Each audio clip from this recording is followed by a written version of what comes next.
This tutorial is about fastening features. There's a whole industry out there that designs these sorts of small plastic handheld devices. Radios, smartphones, remote controls, and things like that. And there's a lot of design considerations that you gotta make. Not only for the molding, but also for how you decide to connect the pieces together. So let's look at some examples. In this radio, I'm showing you different ways you can fasten the pieces together. One of the ways is just through a regular screw with threads, using fasteners. Another way is with the snap hook. You see this? This hook, it snaps into the groove that's inside here. You see that? That's not the best way to assemble these radios. But again, like if you're thinking of like some McDonald's toy where you don't need to do a lot of maintenance on the device, where you don't really plan on opening it up, maybe that's alright. But I would encourage you to use something a little bit more removable. Also notice this little feature that sticks out. This is called a lip and groove. Here's the lip and it sits inside this groove. So that's for alignment, because you gotta realize you have so little material in that thickness that to align the two pieces you need a little lip and groove all the way around to help with that, okay? Because you're always fighting for material. In injection molding, you're fighting for it any way you can, because the products are so small and there's so many details you got to pay attention to that you're trying to save material any way you can. Another way you can fasten pieces together is through what you see here, which is using elasticity. The piece kind of binds itself to the back here, and that pressure causes it to stay into its position. You'll also notice that when you design a lot of these covers, you gotta work around the existing hardware. Like these batteries, you can't really change their size. I mean, they're just one size off the shelf, and you gotta build around that. So that's one of the very first things you should do when you're trying to design one of these systems. Also, notice how this is two pieces. The reason for that is because, when we talked about molding, we said we don't want an undercut. And if you include this piece, you'll get an undercut. So the thought process was to make it two pieces, just like that, you see? You get an undercut on that lower edge. Make it two pieces and assemble it together so it can be molded. Another good way to connect a lot of pieces together is by using tie rods like you see here. So instead of having a bolt that goes all the way through all the pieces, you can have one giant tie rod that kind of sandwiches everything together. The threads are on one end and there's a bunch of clearance holes in between, and it holds everything together just like what you see here. So another part of this tutorial is the idea of top-down assembly. This is a different method of modeling as opposed to bottom-up assembly. Top-down is where you don't really put a lot of dimensions on your parts. They're all interconnected. They are referenced. They are sized from their surrounding parts, as opposed to creating each individual part from scratch, putting its own dimension, and having no communication with the other parts. So the advantage of bottom-up assembly is that you have a lot of control in your parts, but when you need to make a change, everything needs to be changed. Whereas top-down assembly, everything's interconnected, so you don't waste a lot of time when changes need to be made, but at the same time, you don't have a lot of control over your design. So we're gonna practice top-down assembly today to kind of practice that concept with building this screen and building this antenna. So I'm going to start by building the antenna using top-down assembly. So first let me just hide this cover. It's called hide components. And I'm going to build this antenna on this surface. So I'm going to use new part. Again, new part is top-down assembly. Insert components is bottom-up assembly. So I'm going to use new part on this surface, and I'm going to create a circle that's concentric about that center. Okay, so there it is. Then I'm going to add a coradial relation so that this circle matches the ID of that. Oh, I'm sorry. I actually want this circle to be coradial about this one. There it is. Now it's what I want. I'm going to exit out, and there's the sketch. Okay, and I'm just going to extrude that sketch so it builds an antenna. And we know how big to make it based on this 0.75 with a draft of 3 inches. 0.75 with a draft, I'm sorry, of 3 degrees. You see? So it's got a little bit of an angle. And then there's also a bit of a round on the top. And I could do that with a revolve tool, but I'm actually going to use the dome tool just because it's designed just for that. You can hit 0 for that, so it's tangent, and you get a nice little dome on the top of the antenna. So this is kind of a neat tool. I've actually used it quite a bit when I was designing electrodes. So again, you could use the revolve tool, but I just like how it's just dedicated just for that. You can also make this green if you like, if you want to match the kind of glow that the rest of the machine has, the glow in the dark kind of green. And there it is. So this was done using top-down assembly because we did not use any dimension. We used the surrounding to define its shape.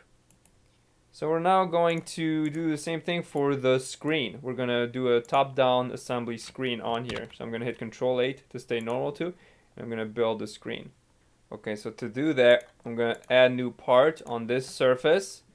And I used the co-radial last time. What I'm going to do here is use the Convert Entities tool. Okay, to use the Convert Entities, you have to select the edges and hit Convert Entities, and it's going to turn it into a sketch. So now I can use that. If I go back to the features, I can use that to build a screen out of it. So maybe we want to make it maybe 10 thousandths. Okay, and then there's the screen. So again, Convert Entities also lets you define the shape based on the surrounding edges. So as you can see, these are the new parts. There's the screen and there's the antenna. So we're building parts inside the assembly. So what I'm going to do now is kind of dig into some of the fastening features I talked about before. So I'm going to right click and hit Open Part. So I'm now in part mode. I'm no longer in assembly mode. And I'm going to turn on my fastening feature buttons, which are here. Okay, you can also access those by going to Tools, Customize, Fastening Feature. So anyways, the first tool I'm going to show you is the Vent tool. And the way it works, well, what it does is it generates a vent from just a sketch. So maybe that could save you some time. First, you got to select the boundary. Then you got to select the ribs. These are the ribs in a vent. And you can then select the spars. Okay, that's the spar. And then a fill-in boundary. And as you can see, it's generated a little vent for us. And because this is injection molded, I also encourage you to include fillets on all of these insides, just because you don't want a sharp edge on an injection molded product. So there's the vent. Now let's talk about the lip and groove right here. So we can add that alignment. So let's see, we gotta pick certain things. Step 1, pick this. Step 2, pick that body. And then make sure to select this outer edge on this surface. Alright, let's see if we can do that. Pick this. So as you can see, it says body for the lip. We're gonna build a lip on the front cover. Selecting this body. And then this is the face where the lip is going to sit. So it's going to be 2 faces. And then it says, well, what's the edge? As we said, it's going to be the outer edge. And it's smart enough to tangent propagate. So that's good.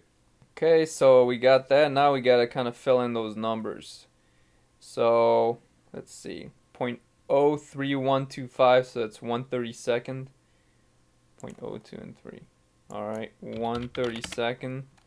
0.02 and 3. Let's see if that's supposed to be turned off. Okay, it's supposed to be turned off. Click off, and then let's see what we get. Is it gonna work? Alright, good. You see, there's the lip all the way around. Alright, we're gonna go back to the assembly now and put a groove on the back cover now. So I'm gonna right click and hit Open Part. And I'm gonna go ahead and do the same thing, but I believe it's the top box now. Let's take a look. For the groove, it's the top box. Okay, so let's take a look.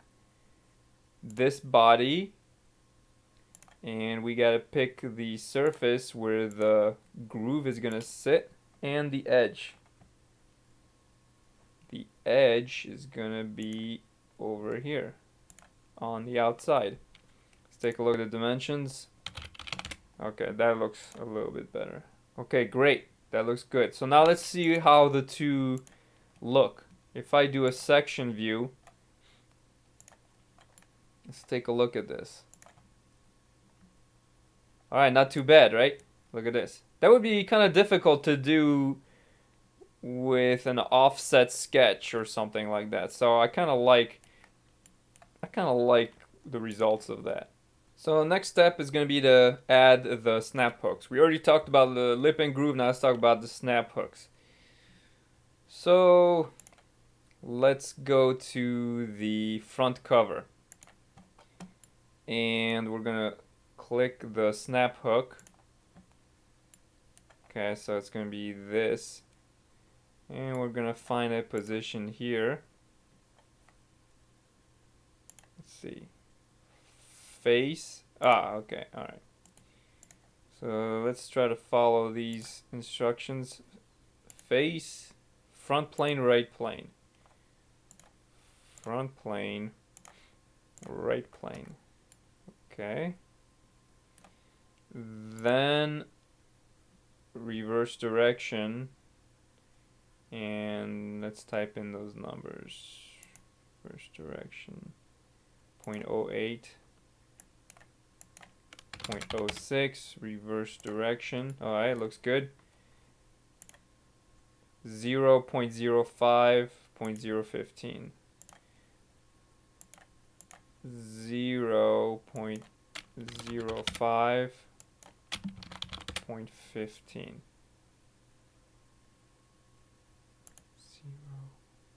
0.085, 0.085. 0.06 and 3 degrees. Okay, that looks good except for that. I must have messed that up. One of the numbers is not correct. It's 0.015. Okay. So that's that. Alright. If you want to position that to a more specific location, you can edit the 3D sketch that it has. And you can add values, these any way you want. So that kind of cleans up that location. Next, we can mirror that 4 times. Mirror this. And then mirror that on the other side. Now we have 4. So now we can go back to our assembly and we can turn that snap hook into a groove on the back cover. So we're going to go ahead and add the snap hook groove on the back of this. So I'm just gonna, I have to be in assembly mode for this, so I'm going to select this body and then let me turn on the fastening features. Snap hook groove. Then you gotta pick select a snap hook feature. Alright, this is gonna get a little crazy. I gotta go in here and pick the snap hook that we built, and then it says select body. Okay, it's gonna be on this body. So hopefully it's that simple. Let's see what it does. Alright, you see what it did? It's biting. It created the negative of that hook on that surface. So let me open this up. Ah, there it is. And then just mirror that to the other side. There we are. This feature, mirror that. Okay, and then you mirror your mirror. Mirror your mirror. Okay, so now you got 4 hooks that connect exactly. See, just like that. This is the hook. This is the groove. And it snaps. again, I don't like this technique because you got to worry about elasticity. This could snap off, and this is very difficult to disassemble. So, so think about that when you design. Don't make it difficult for the user. All right, finally, I'm going to talk about the mounting pinion. That's just another way you can mount two pieces together. It's kind of like a press fit, but you have a pin and a hole, pin and a hole, and it's like a press fit. Sometimes you even put some glue or some sort of sealant or something like that. So this tool set is pretty much using top down in a way that it's communicating with each piece to complete the connection. I'm not going to go through these steps. You can follow along what you see here, but the idea is that you select the surface, you select how big it is, and then when you're ready to create the hole, you got to select the features from the front cover so that it knows what to reference. And I mean, it's not to say that you can't do this with the extrude tool and extrude cut tool. You can, but if you really want interconnectivity or top-down assembly in your pieces, this is the tool to use it. But again, this class is an advanced SolidWorks class, so it's really just about a bunch of tools that help you reduce the number of clicks. If it is not reducing your number of clicks, then don't use it. This is just about helping you have a more efficient workflow. So anyways, that concludes top-down assembly, concludes fastening features, and I hope that you will use this knowledge in the industry.